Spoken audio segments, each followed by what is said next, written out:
2022 Toyota Camry, doing a recovery on it. We're going to do a complete instant swap out of a condenser. So the brand new condenser is here.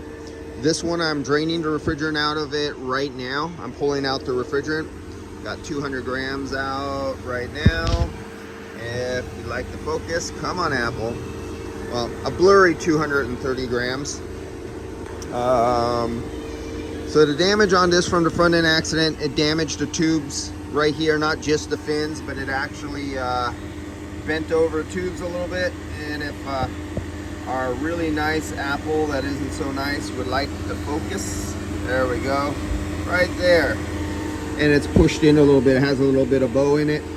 And I know in a lot of countries you would not replace this, but we have liabilities and legal obligations here. We cannot have no defects at all. Otherwise, the shop would be held responsible for any defect or any leakage and comeback. And since this is behind the bumper cover, is a very high labor rate to go after this after the fact. Plus, it's YF refrigerant. And if you lost this YF refrigerant charge right off the bat, this would be about a $500 to $600 loss if that ended up leaking a couple months later after it left the shop. So the shop does everything it can to give the customer the best job. And we are in one of the best shops in San Francisco. This is a shop where I bring my own vehicle to.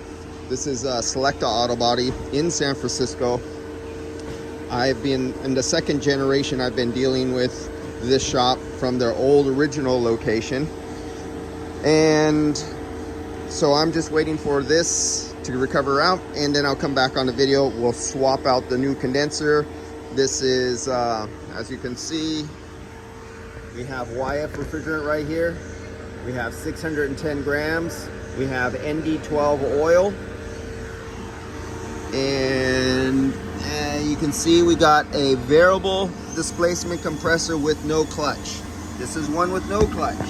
Many have clutches, but this particular one, I could get down there and show you.